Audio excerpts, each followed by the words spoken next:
Hi everyone, welcome to the Beyond the X&Os podcast, brought to you by the Coaches Site, the number one online resource for hockey coaches. This podcast is hosted by myself, Dr. Cassie Preston, a mental performance coach and founder of CEP Mindset, and Chris DiPiero, who has spent the past 30 plus years in the game of hockey from the NHL on down, including where he coached me back in my junior days. And now we get to work together in the mental performance and leadership space. We're going to get pretty quick into the episode today because it's a big one. It's pretty heated, but a couple fun, interesting news things to share off the bat. One, if you have not watched Ted Lasso, go and watch Ted Lasso. Season 3 is coming out March 15th. And our next season of the Beyond the X&Os podcast will be recording a podcast episode after every episode. So it's going to be a lot of fun. We're doing that with Aaron Wilbur from the Coaches Site. It's going to be great. There's all kinds of leadership, human skills, mindset within that show. So it's a lot of fun to watch. It'll be a lot of fun to do those podcasts. Second thing I also wanted to share too, you can check out the blogs, the YouTubes, the podcasts we're also doing on CP Mindset. So go visit that at cpmindset.com, especially for any teams going into playoffs right now. We just dropped a great video, great blog about performing under pressure and some key steps and on the mental side of the concepts to deal with that pressure, as well as the strategies and how to roll it out and make sure yourself, your teams are playing at their best. So let's get into the episode here, Chris. We won't spoil too much, but this was a big one for us. Been talking about doing this for a while, and we jumped in, we got after it. There's a lot to be said about, is hockey broken? What's your take on a quick summary here before we let the listeners dive in? Yeah, it was quite the episode indeed, and certainly just the title is Hockey Broken. Kind of it's a big topic to delve into and discuss, and I thought it was fun, recording it with you and just kind of talk about it. My sense is, Cass, we just talked about the tip of the iceberg. There's so much more we could have gotten into, and maybe we'll do a follow-up based on if people are interested in listening to this one and want more, kind of discussion surrounding that. We'll see, and maybe it may warrant a second podcast to follow up, because I think certainly we only got the tip of the iceberg. Yeah, for sure. And we won't spoil too much here, but the gist is we're pretty much, hockey's broken, and we're going to we dissect, our why. What are all the things that are the signs, why there's so many destructive behaviors and practices that are normalized and repeated at all levels. And this is not just a hockey thing. And we touch on that. And then we talk a lot about, obviously, leadership, some bottom up approaches, as well as the top down approaches that are needed. And then, what does it mean to be fixed? And start getting into some discussions around, what are we measuring? What are we tracking? How can we make progress? And so there's some reflection points there. So I think we're going to leave it at that, unless you got any final thoughts, and let the listeners dive in here. Let them go. Enjoy the episode. Awesome. So thanks, everyone. Enjoy the episode. Make sure to comment, like, subscribe, all that fun stuff, and enjoy as we continue to go beyond the X&Os. The Coaches Site is hockey's leading online coaching resource and was created to provide hockey's top coaches, leaders, and performance experts with a platform to share their experience and insights with coaches and organizations of all levels, with the goal of enhancing the development opportunity for their players. A membership includes access to 500 hours of educational videos, a library of over 700 drills, articles breaking down the latest tactics and systems, and the opportunity to join a coaching community of over 15,000 coaches from around the world. Regardless of the level you coach, the Coaches Site is going to provide you the ultimate coaching toolkit. Listeners of the Beyond the X's and O's podcast can save 25% off an annual membership by using the code BEOutstanding when you register. Again, get registered today by using the code BEOutstanding at thecoachessite.com. CP Mindset provides mental performance coaching to elite athletes, teams, coaches, and business executives so they can achieve consistent elite performance. Our one-on-one coaching programs help elite athletes break through their mental blocks and take their game to the next level. In addition, we offer team programs that help athletes improve their mental game and leadership skills. An important part of these programs is we work with you, the coach, to go beyond the X's and O's. We help you develop the human skills of leadership and become your listening partner. Just like athletes need coaches, so do coaches. And at CEP Mindset, we don't just work in sport. We also work with high-performing business executives and professionals, especially those who relate to being an elite athlete and want a similar approach to optimizing their performance in work and life. Find out more at cepmindset.com. All right, Cass, is hockey broken? Oh, I'm geared up here, Chris. So something I wanted to dive into, and the quick answer is, in my opinion, a hard yes. Like, I'm pretty fed up, pretty frustrated. We've been talking about this on the podcast in different ways, back in our declaration of war against old school coaching, even in this season that we're currently in back in September. We went on a bit of a rant about accountability in Hockey Canada. And I see it a lot. You see it as well. The players we work with, the athletes, the culture itself. There's just a lot of things that grind my gears. And whether it's at the junior level or minor hockey and even the pros. And the pros is one thing because guys are making a lot of money and they're not getting treated well. And there's things that the pros are the pros. But when we're talking about junior hockey and we've got 5 guys getting healthy scratched at 16, 17, 18, we got guys not getting played. They're getting neglected, which is a form of emotional abuse and not being treated like people. I think it's really broken. And there's some places, and we've talked about this before, where there's coaches and organizations doing good things, but it's just too much. I can just see it, and I just see the structure. And Mike Snee really got me going back in that episode, which was a great episode around the model itself, because it's not about that the people are broken. I think generally most people at all the different levels, they're trying to do the best that they can, whether it's coaches, leaders, players, teammates, but it's the structure that really just pushes this sink or swim model that's really about performance.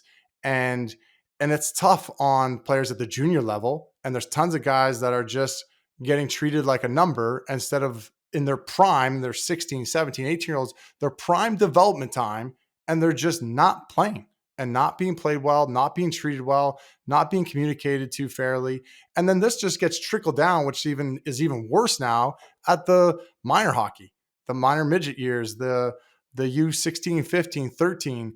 And they're continue to follow this professionalization model that is so much about results. And there's just so many problems at different levels. And I know we're going to get into it in a lot of different ways, but yeah, my opinion is it's broken. We're going to talk about it a bit more in different ways, talk about, our suggestions and thoughts just around where to go next, what to do from a leadership standpoint.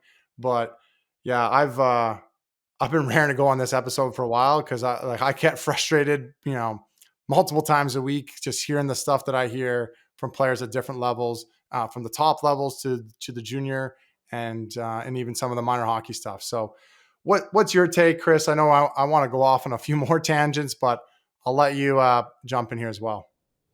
No, it's great. I mean, obviously, you're passionate, you love it, and as do I. I mean, certainly, hockey's something that's galvanized a lot of people, and it gets everybody excited. And certainly when things kind of, I mean, like I think you kind of hit the nail on the head in terms of, we have kind of a unique view of the game through the clients that we work with, and it's great because, on one level, it's allowed the business to grow, and your business is growing because of what's wrong with hockey.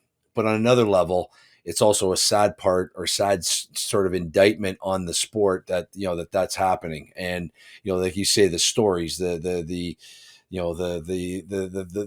issues that I guess that we deal with on a daily basis with the clients we work with, it's challenging. It's challenging, and it's being able to equip these young hockey players, these young athletes, with the tools to be able to deal with things. But it's hard because they don't know how to deal with them. They don't, because I think that professionalization of the sport is coming down right into minor hockey, and there's something inherently wrong with that. There's something inherently wrong. And you referenced Mike Snee, and for the people who didn't hear that episode with Mike Snee, the executive director of College Hockey Inc., I certainly encourage you to go back, listen to it, because he really delves into the Minnesota hockey model. And what's interesting there, and he kind of, I think in there, there's a stat that he uses that the state of Minnesota is producing more NHL players. So the idea of the results component is done in terms of if it's about making the NHL, their model of community-based hockey, everybody kind of helping each other out. The Scandinavian model, the Finnish, Swedish kind of model, is what Minnesota patterns themselves at. And great episode. But anyways, I'm digressing because I think there's certainly a tangent that I can go on with that. And it's kind of led us to obviously having this great topic tonight. Yeah, and I'll make one point. It's not that it's just about hockey, because there is other sports where the structure and the system isn't working well, and there's problems in more than just hockey. This is not just a hockey problem. We're obviously focusing more on hockey. We work with a lot of hockey players. We work with other athletes too. And, being from Canada, we're in Canada. It's one of our biggest sports with a lot of focus and attention gets put on. And what's interesting, let's stick on the junior before we jump down to the youth sport, is I just think the way junior hockey, the Canadian Hockey League, the structure of it, there's just a lot of problems. When it is supposed to be a development league, and yet it's very much run like a business and run like the professionals, where it's, there's a lot of money. Coaches make a lot of money. The organizations can make a lot of money. And then 16 and 17 and 18-year-olds who have worked their whole life, they're on a pretty steep career path to potentially become professionals, are then not getting played. There's teams with 5 guys getting healthy scratched every night. And even if they're in the lineup, they're getting 5 minutes, 2 minutes, 8 minutes. There's no accountability for the teams to run an actual development system. It's about winning. And it couldn't be more clear than that. And I think one of the analogies, and it's worked actually quite well with a lot of my players, is the scuba diving analogy, because I use it where instead of thinking about hockey, you think about surfing. And if you're out there surfing, well, you want to be the one surfing. But sometimes and often in junior hockey, and even sometimes in minor hockey, but definitely in junior, you get scratched or you don't get played for 10 minutes or whatever, a long period of time. You're like sitting out on the waves watching everyone surf, which is you want to be doing, and then you're taking waves in the face. It is demoralizing. It is really frustrating. It's really tough mentally, emotionally, and you're not getting the opportunity to develop.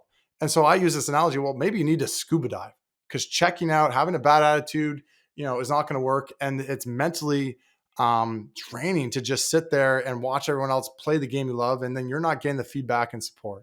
So they put their scuba gear on mentally, and they just sit tight. They get in a better state where things are calmer and they can get perspective. And so I don't want that to be used now like, oh, well, let's just get my players to do that and I can scratch guys and not play. No, that's not the point. I shouldn't have to be teaching a 16-year-old that's, first, second round draft picks in major junior hockey how to deal with that kind of adversity at that age. They should be supported by their coaches, be getting development opportunities instead of guys getting scratched for multiple games at a time in tough situations. And there's just no way to work and get up. Now, I'm sure their career is going to be fine. I'm not really worried about that and them. And these guys have the tools, but I know other guys that don't, and they don't have the tools and the support, and they're spiraling. And it is, not good for their development, for their mindset, for their mental health. And the interesting thing around all of it too is like, they're 16, 17, 18-year-old boys, the maturity level, they're still not that mature. We want to support their development maturity, which goes back to Mike Sneeze. A lot of time, they're not even at home anymore. They're living on their own, or they're living with billets, but they're not really their parents and having that support to help them continue to mature. And are the coaches really helping support them and maturing and supporting them? Or are we enabling and normalizing all these other issues like what Brock McGillis talked about, Ryan Carnegie talked about? Like there's so many different issues that then get perpetuated, and the maturity and the ages. So I've got a lot of issues there within the sport and just the whole structure. Again, it's not the people per se, but I think Hockey Canada, the governing bodies, provincial bodies, leagues can really continue to take a hard look at the way the leagues are set up and how that then trickles down into the behaviors of the coaches, the teams, how things are run, how people are treated, and the experience of our youth at 17 and 18, which are critical development years. And like I said, I'm pretty, it's frustrating from my side, and it's, and we'll get into the fix thing in a bit, but like there is no clear answer, but there is some things we can do. Do you want to hit anything on this? Otherwise, I'll start going on a rant about minor hockey, which is a whole other thing. But so, The one that was thing I one of do my want to last touch parts on, on the junior stuff. yeah, no, I do want to touch upon, and is the concept of the normalizing of the behavior, and unfortunately, I mean, you look at, and junior hockey, college hockey, it's kind of like any kind of higher level hockey. Sometimes certain behaviors become normalized to kind of mask, the idea of, hey, we need to have success, and success is defined by that wins and losses, because we've got this business, we got to put asses in the seats and yada yada yada, as opposed to creating a culture. The culture word gets used a lot, but creating an environment, that is conducive to pick a value, excellence, success. What does that mean? And defining it beyond, the W or the L that you get after a game, defining it based on other parameters. And I think that's the part that I think gets missed. Some organizations, some presidents, some owners do this. They certainly do this, but the vast majority do not, because they get to a certain point and then they just don't have the stones or the stomach to see it right through. So then that's when the coach gets fired. That's when the trade happens. Hey, we got to trade this, or, certain things happen. And I think that's where you talk about the normalization of certain behaviors.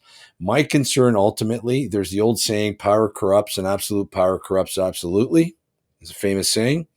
I always say power doesn't corrupt. It reveals what you're all about as a person. So when certain people, ascend to a certain power and arise to certain levels of leadership within an organization, it reveals what's true to them in their character. And I think that's where some people get corrupted along the way, and it's unfortunate, because that's where the normalization is allowed. And I think that's where the governing bodies that you speak of can be a little bit more, show some leadership and show some, for lack of a better term, stones, cojones, to be able to sit there and say, this is what we stand for. This is what we're all about. We need to be better. We need to be better, because we need to produce better human beings. So that's my little bit of a rant based on my experiences, as a coach, as a GM, as a father, as a teacher, a high school administrator. Like, all this stuff comes in, because I see it in various forms, and it's certainly, we need to be better. The game of hockey needs this to be better. Yeah, and I think it's a great point. I think the measure thing, and we're going to loop back around that, and near the end when we talk about how to move forward and the fix. And I think what we measure matters, what we prioritize matters, and that's at the junior levels and higher, and even like in the top teams that I work with and athletics, we get them to measure things more within their control, because not everybody can win every day. Not everyone can put up points. So measure something more within your control that's going to help lead to that. And that gives you a sense of direction and consistent progress, and helps you stay focused on the things you can control. And when players and teams do that, they get more success as well. But it's, if everybody's doing it, like not everybody can win the league. Not everybody can win all the time. Not everyone can have an 800 winning percentage. But can we be learning? Can we be growing? Can we create an environment? Can we keep innovating? And like you said, I think the power corrupts. And what's interesting too, and maybe you want to comment on this one. I think it's in some of the leagues in Ontario in Junior A and Tier 1 or Tier 2, they can't sit underage players. You're not allowed to scratch them, but yet you can in Major Junior. And I think there'd be interesting. And it's like how many players, like, again, that probably doesn't fix a lot of the other problems, but it's interesting. What innovative and new ways can we continue to grow and fix problems and measure and create more of a development model, instead of the, like, 5 guys getting scratched and, kids that are 16, 17-year-olds getting scratched. But I think it's really interesting. And I brought up earlier, and I want to circle back to it, the emotional abuse concept.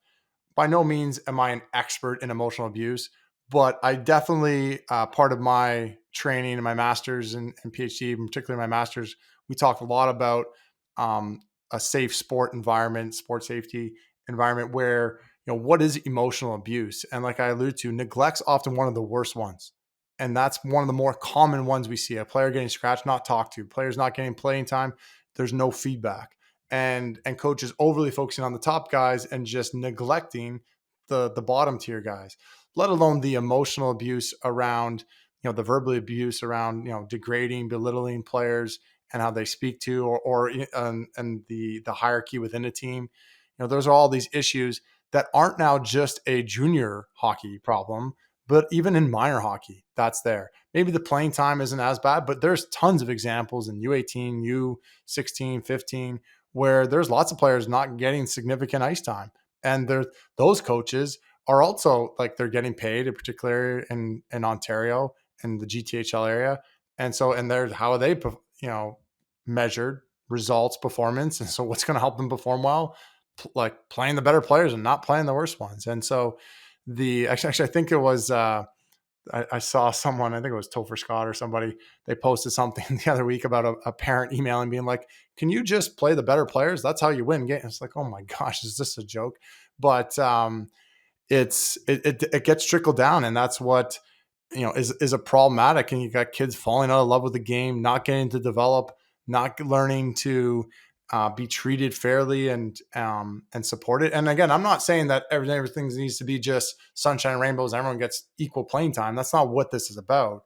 But it's how you treat the players that aren't getting as much playing time, and putting some structures in place within the leagues, the organizations, Hockey Canada, the governing bodies, to create a better system where more people are on the same page, where it's the standard and normalized. This is how we operate. This is the healthy and the best practices to create a good environment, to create a good development process, to create a healthy and fun experience for the players that are developing and climbing the ranks. So, I'll get into a few other things, but do you want to maybe, flip the gears? There's lots in the minor hockey challenges and problems here that also further allude to, the structure of hockey and the what's broken about it here, Chris. Well, you know how I've been on my kind of pursuit has always been about having coaches become leaders. And my biggest thing is, what are these hockey governing bodies doing to equip coaches to become better leaders? Leaders of young men, leaders of young young women in the sport, in the hockey spaces that they're coaching. And to that point, that's the very essence of this podcast, is to go beyond the X's and O's. As a coach, I can jump in on YouTube and find drills coming out of my wazoo that, so-and-so does this on the power play. The Detroit Red Wings do this in the PK. And coaches are trying to teach the 1-3-1 PP to 6-year-olds. But yet those coaches don't know how to deal with a 6-year-old who didn't get enough ice time. They don't know how to deal with that teenager, and being able to be equipped properly to be able to deal with the teenager who may have failed a math test earlier in the day, come into your practice, you bark at them because you don't know that stuff, because you're not in tune or creating a relationship with that guy. And all of a sudden you're barking at him because he missed a pass on the breakout, in some drill that you picked up from, whatever, the Toronto Maple Leafs. And so the point is, I where my rant is, I have a rant with the coach education. I have a rant with the lack of, leadership from top down to be able to say, this is what you need. Now, I'm far from sunshine and rainbows, and that doesn't need to be that, because I truly believe in my heart of hearts, especially teenage boys need, crave, and want structure. But what I believe as an educator, what structure is very different to what a lot of coaches believe what structure is out there. They believe structure is yelling, screaming, demeaning, sitting, do as I say, all the stuff we talked about last season in terms of the old school mentality. That's what they believe. And I just think that's what's lacking here, Cass. That's what I believe is wrong with hockey. And we talk about trying to turn, develop players, develop better humans. Well, let's equip our coaches with more than just drills, more than just systems. I'll talk about systems coming out of my wazoo. I can riff with, anybody about systems. But the essence of coaching is being a leader and being able to take little Johnny, who's 17 years old and developing him from September to April, not trading little Johnny, who's 17, from Toronto to Alberta. And then he gets to Alberta and he gets traded to Ottawa League. And then from the Ottawa League, he gets traded to, Powassan in the Northern Ontario League. That's asinine. That's asinine. And I think that's where we need to equip our coaches better. Sorry, I'm going on a tangent because that's the essence of this podcast, is to go beyond the X's and O's. And that's where coaching, to me, is the difference. That's where organizations, GMs, presidents, owners at the CHL level and the junior A level can make a difference, is being able to show some leadership skills, show some leadership stones to be able to say, this is who we are. This is what we're all about. We're not going to trade those kids. You say to your coach, you pick that kid, you develop them, challenge that coach. The easy way is to trade them across the country or whatever it is. The easy way is to sit them in the stands and not develop them. So that's my rant. I just think we need to create better leaders amongst our coaches, our managers, our presidents, our owners. Make them be better leaders. That's where the accountability should lie. And I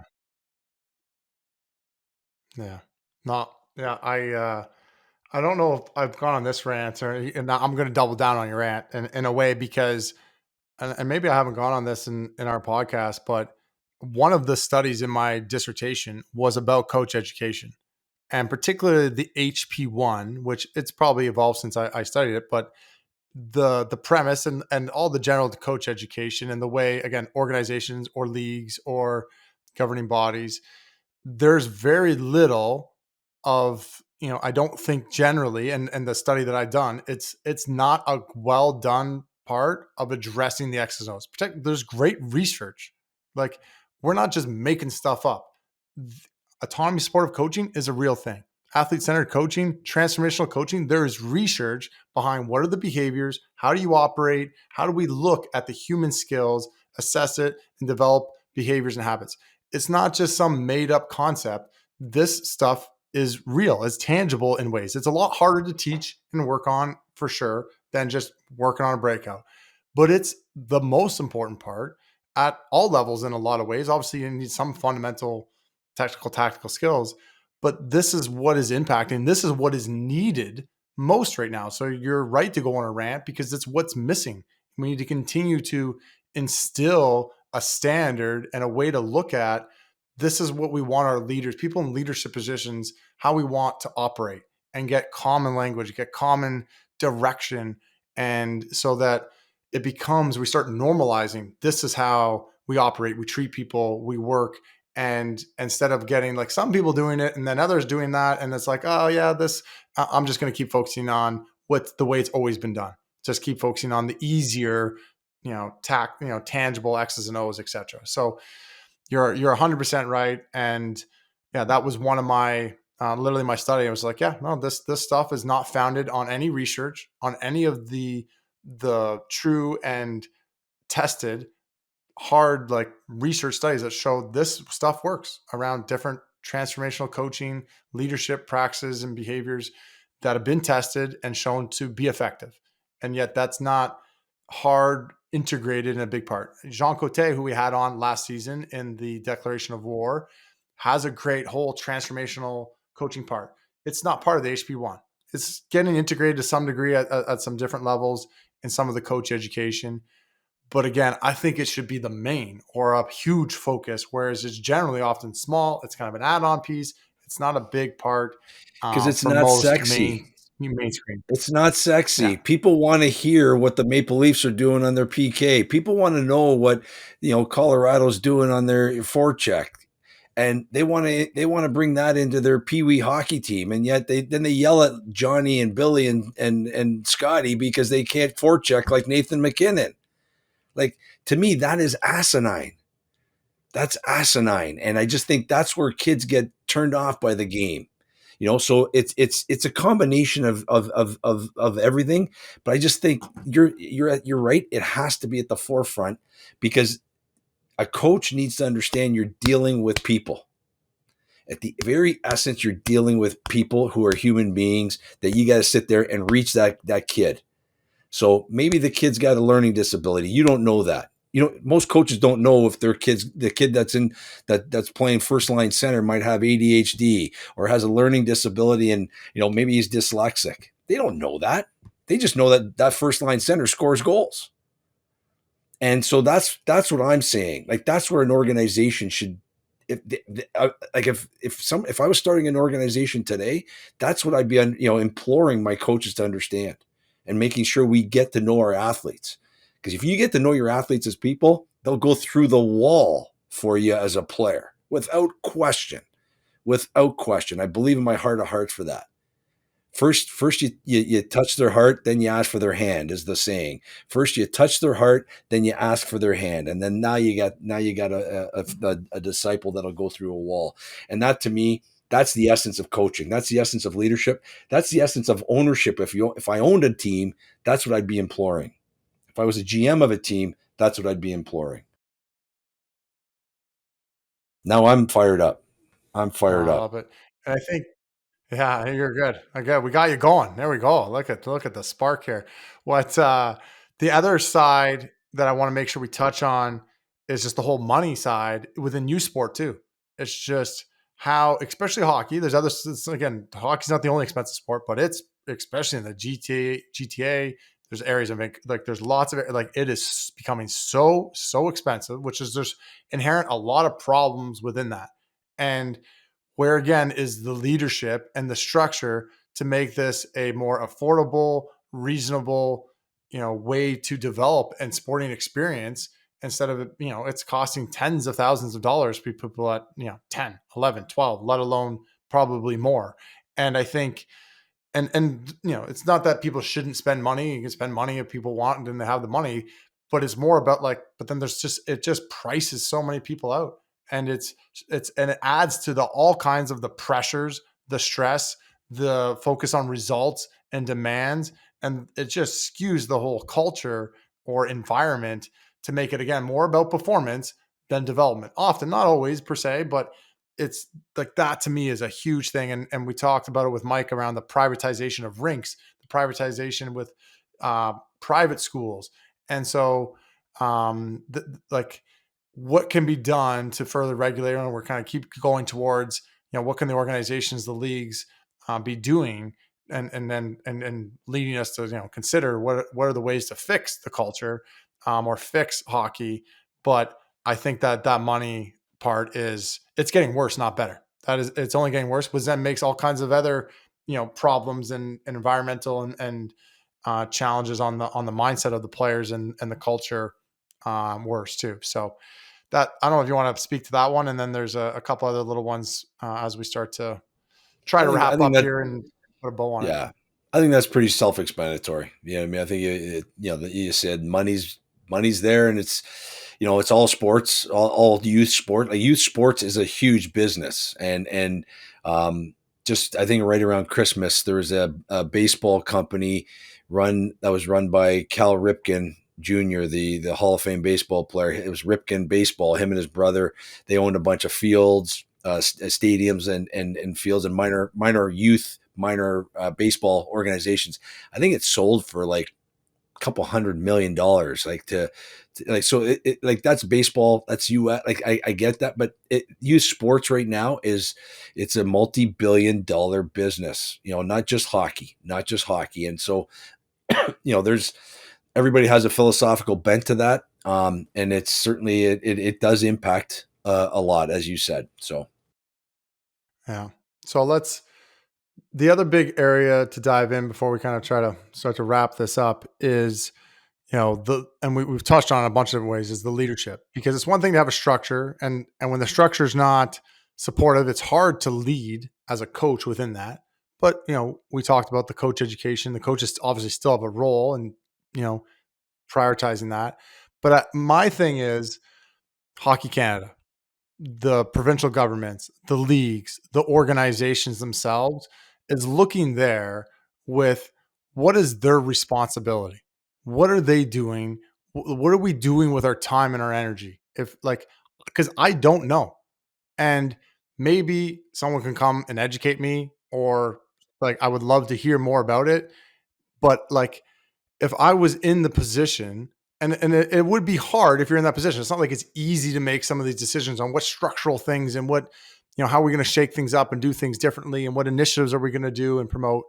But uh, like, like, shit's been hitting the fan for a while here with Hockey Canada, and there's clearly been problems and challenges and things to be done differently, and like I don't see at the high, and we were talking before off camera about top up versus or bottom up versus top down, and we need both, and definitely it's going to be more of a bottom up, and then it is a bottom up kind of approach right now, and that's what we want to encourage. But at some point there's a tipping point. When does the top and the people in real, that are at a significant impact on structure and have significant impact on the rules and regulations and the way that the system is organized, and clarifying what is normalized and what are we not going to tolerate, and the accountability, what are those people doing? What can they be doing?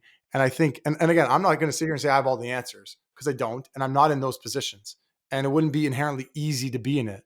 But I think, and I really hope that the people in those positions are really critically reflecting on and having the willingness or the vulnerability or the courage to do things differently, because it is needed.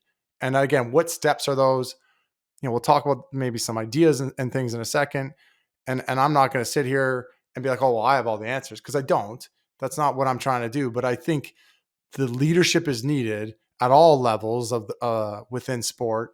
And I'm just curious, what is being done and what can be done, and when will things change, and who's going to be stepping up, because it is needed to be done. And I think the other interesting point, and I was chatting with Aaron, who wanted to actually join this, but just timing conflicts, and he talked about one of his great lines. And I think back when he was on the podcast way back in season 1, he talked about consistency in leadership as well, and that matters from coaches, especially at the coaching level. Who has consistent coaching leaders that have been there for a long time? That's often a good sign of an organization. And even within youth sport, there's like the turnover in coaches in youth sport, versus consistency. And I think, again, looking at the role of leaders in all of this at the different levels is an important, critical question. I don't know if I articulated that well enough, but that's one of the things where, when I'm looking at, is hockey broken, that's where I look to, what can we do about it? What are the different people and the different roles, and what's the impact, and what can they do in the decisions and the initiatives, and where are they putting their time and energy? Or they're just having meetings and talking about the problems, but no real tangible action items, tangible accountability, differences and changes to the structure in the system. So yeah, that's a bit of a rant, but yeah, I don't know if you want to add on to that one, Chris. Well, it just goes back. I mean, what I believe here, in terms of the leadership within these kind of organizations, whether you go all the way up to Hockey Canada, or just in, the regional, provincial hockey organizations, or even in the U.S. with USA Hockey, et cetera. I just think there has to be a declaration of what your values are. And then it's really just setting the parameters. These are our values. This is what we're all about. And we need to stick to this, and we need to be a hard line on it, and have hills that we're going to die on. And let's start making these things happen, and not be as bureaucratic. Like when you sit there and say they're sitting around talking about it, well, maybe that's the problem. It's too bureaucratic. It's too political. Well, we got to satisfy this person. We got to satisfy this region. At some point, you got to stand for something, or you fall for anything. And right now, we're talking about it. We're falling for anything right now. So at some point, the leaders within hockey. So maybe it's an organization. Maybe it's a president of some hockey organization in the middle of Manitoba. Maybe they sit there and say, yeah, we're going to stand for this. Maybe it's a couple organizations in British Columbia. Maybe that's where they start. They say, hey, this is what we stand for. This is who we are. This is what we're all about. We're going to do this. You do what you got to do. That's where I think change happens, because then it becomes a snowball effect. And then maybe the tipping point is that the people who are bureaucratic start to realize the tsunami's coming. And you know what? Maybe we saw it with Canadian Soccer Association with the president resigning yesterday because you know what? The women's soccer team were ready not to play in Florida during the tournament that they were in. So maybe it got to a point where, hey, we got a World Cup coming up. We need to be treated properly. So maybe that's what needs to be done. These organizations need to have a little bit more stones, have their own self-leadership to be able to say, this is who we are. This is what we're all about. We're going to hire coaches accordingly. These are the parameters. These are our values. You do what you got to do on that end. We'll do what we need to do on our end. And then let's see where the chips fall. And I think that's what needs to be done here. Yeah. No, yeah, I think that's really well said.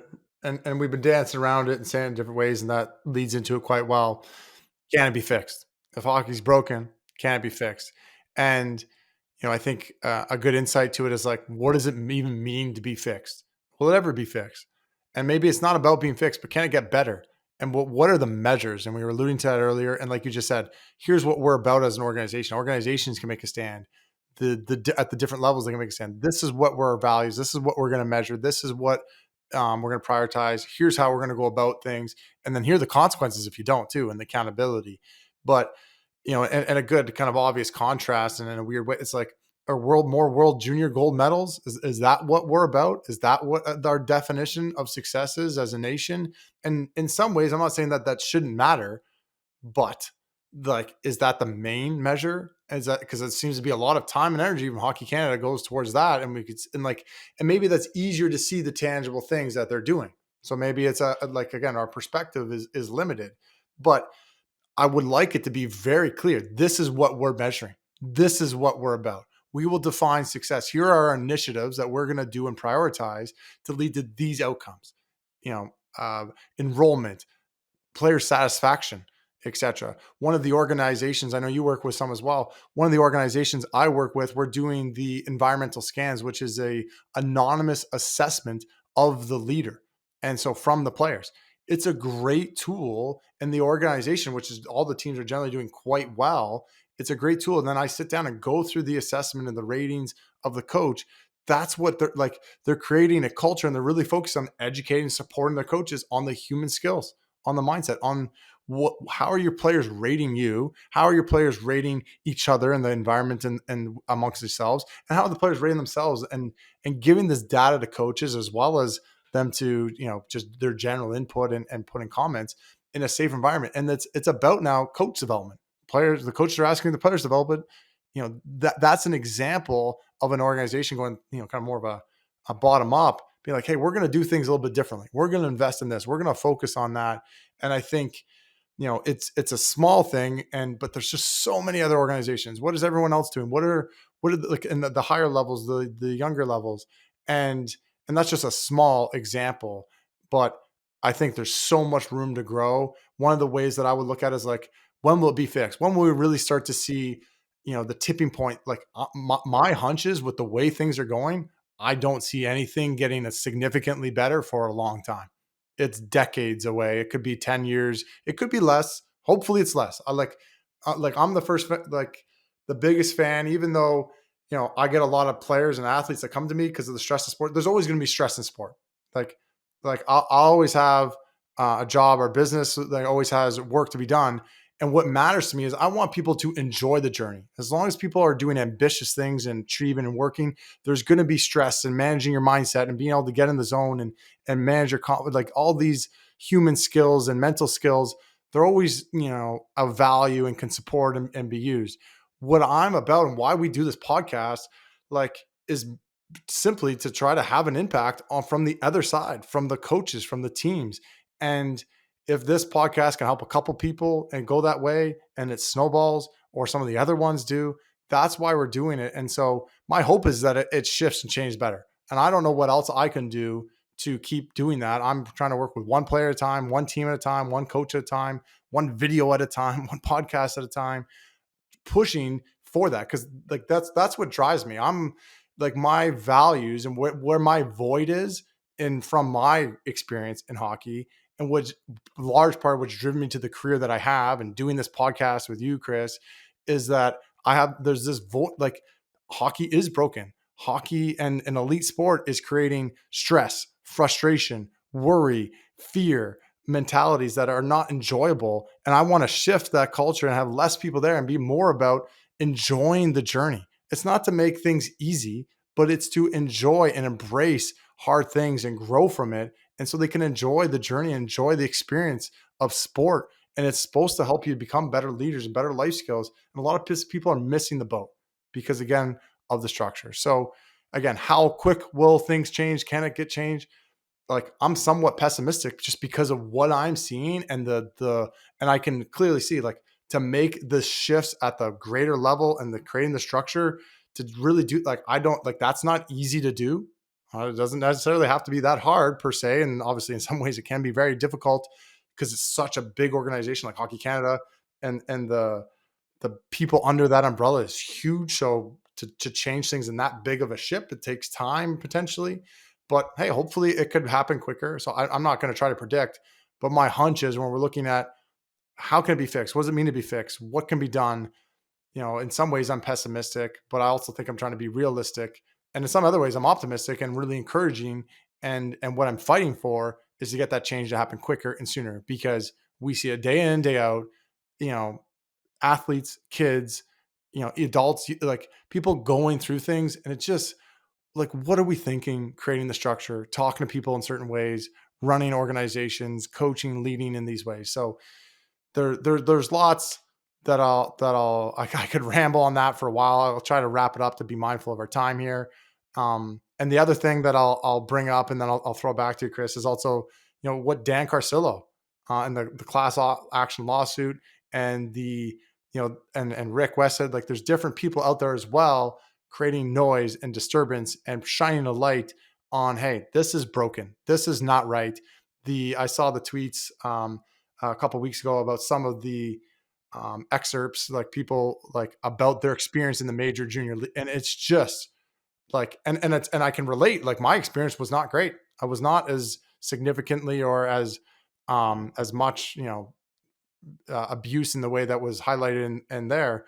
But like it doesn't surprise me at all. And it's very much broken. It's become very clear. There's some significant challenges within hockey and a lot of other sports as well.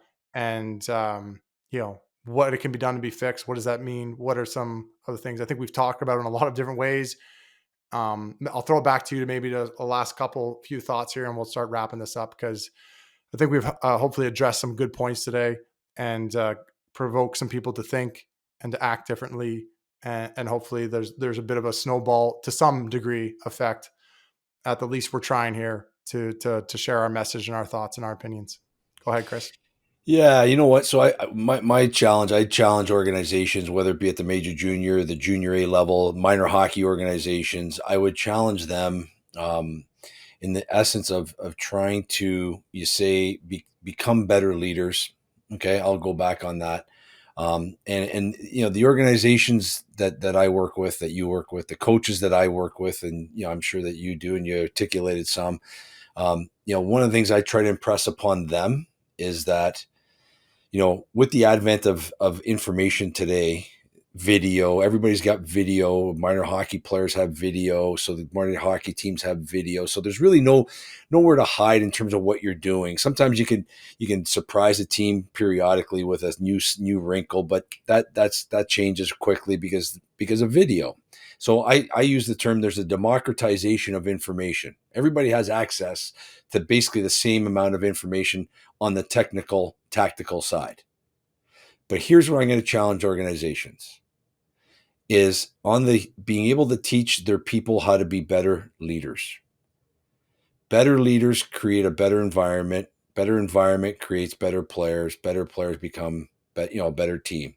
And the point I'm trying to make with all of that is, it's in that void that when a team raises the trophy at the end of the season, that championship team, very rarely does a player or a coach or coaches or minor hockey parents say, "Oh yeah, it was our power play system or our power play breakout or the PK forecheck."